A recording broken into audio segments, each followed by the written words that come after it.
There are multiple ways to die in space, from burning up on Venus, freezing on Mars, being exposed to space vacuum, or being hit by an asteroid crash or gamma ray burst. Basically, outer space is a terrifying place, with little we could do to avoid any of these outcomes. A black hole may hold the record for the most horrifying way to die in space. It's one of the most fascinating and terrifying objects in the universe, a region of space where the gravitational field is so strong that nothing, even light, can escape its pull. Black holes are often formed when massive stars collapse at the end of their life cycle. In this video, we will discuss what happens when you first encounter a black hole and how you can survive and even thrive after such a terrifying encounter. Watch till the end. Although Einstein argued against the existence of black holes, their existence was derived from Einstein's formulation of what is now known as the theory of general relativity, one of the most important theories in the history of physics. Much of what Einstein proposed in his theory has since been confirmed by experiments, such as one that demonstrated that objects with extreme gravitational fields warp the fabric of space-time, which was originally done by observing the bending of light during a solar eclipse. This warping leads to our most fundamental understanding of gravity. It is the result of space-time warping. The stronger the gravitational pull, the larger and denser the object. The theory of general relativity also predicted black holes, which are infinitely dense points in space surrounded by event horizons from which nothing, not even light, can escape. When more matter gathers around the event horizon than the black hole can take in at once, it all forms an accretion disk in orbit around the black hole. Friction occurs within the disk, resulting in large amounts of light radiation that astronomers can see and measure. The discovery and subsequent imaging of a black hole in M87, about 55 million light-years from Earth, in 2019 demonstrated once again that Einstein's theory was correct. The Event Horizon Telescope team was able to measure the behemoth black hole in the core of M87, in addition to behaving as Einstein predicted. Previous estimates puts it between 3.5 billion and 7.22 billion solar masses, but it's closer to 6.5 billion solar masses, implying that this black hole is massive by black hole standards. It has a diameter of approximately 23.6 billion miles, 38 billion kilometers. Now let's talk about the types of black holes. There are three types of black holes: stellar, intermediate, and supermassive. Stellar black holes are the smallest and most common type of black hole. They are usually about 10 times the mass of the Sun and are formed when a star collapses at the end of its life. Intermediate black holes are larger than stellar black holes, but smaller than supermassive black holes. They are typically a few 100,000 times the mass of the Sun and are thought to form when two galaxies collide. Supermassive black holes are the largest type of black hole. They can be millions or even billions of times the mass of the Sun and are thought to reside at the center of most galaxies. While all black holes are incredibly fascinating, each type of black hole has its own unique properties that make it even more interesting.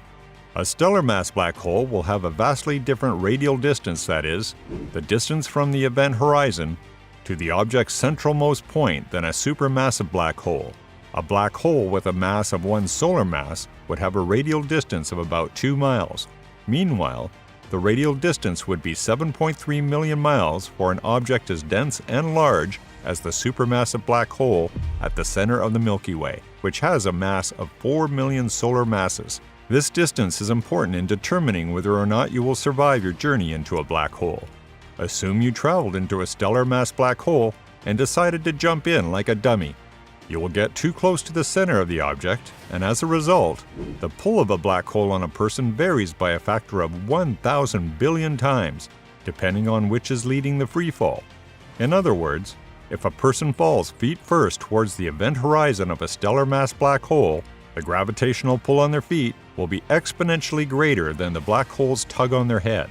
According to Leo Rodriguez, assistant professor of physics at Grinnell College, and Shanshan Rodriguez, assistant professor of physics at Grinnell College, in an article published by The Conversation, the person would experience spaghettification and most likely not survive being stretched into a long, thin noodle-like shape. Gravity is much stronger towards the center of a black hole, so if you swan dive into one, Rodriguez believes you would reach the event horizon much further away from the central force of gravitational pull, implying that the gravitational pull difference between head and toe is nearly zero. As a result, the individual would pass through the event horizon unaffected. rather than being stretched into a long, thin noodle, and would survive and float painlessly past the black hole's horizon. That assumes the black hole doesn't have an accretion disk, in which heated up matter circles the black hole and instantly incinerates you. To enter one, we would need to find one that is extremely isolated from any material that would generate an accretion disk, such as stars, gas, dust, planets, and so on. As we've seen, the larger the black hole, the more likely it is that you'll survive the initial plunge. The problem is that traveling at speeds faster than the speed of light, which is 186,000 miles, is still required to escape the black hole's immense gravitational pull on its event horizon. That is, as far as we know, impossible. So get comfortable. You are no longer visible from the outside. Now the question that comes to mind, could you live in a black hole? Astronomers discovered what they thought was an ultramassive black hole weighing approximately 40 billion solar masses a few years ago.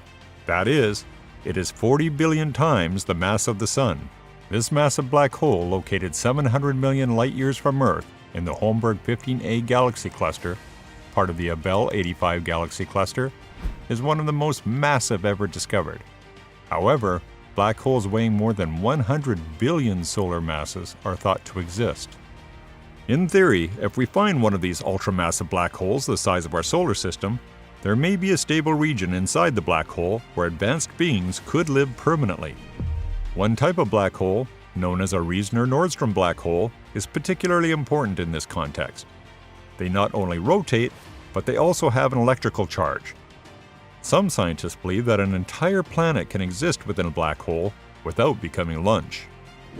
This is due to the fact that black holes of that size have a secondary boundary beyond the event horizon, a region known as the inner Cauchy horizon, a region within which things become somewhat smooth and stable. Radiation and tidal forces are relatively weak here. Stephen Hawking predicted that black holes do not necessarily destroy all matter and information about particles. Instead, they can return energy to the universe. As a result of this slow loss of mass, black holes would eventually evaporate. As a result, in order to exist safely, you would need to find an eternal black hole. Keeping in mind that nothing can escape the gravitational pull beyond the event horizon, the infalling person would be unable to send any information about their findings beyond this horizon. Their adventure and discoveries would be lost to the rest of the universe for all time. But they'd enjoy the adventure as long as they lived. So, if you enjoyed this video, please leave a comment, like, and subscribe to watch our next video.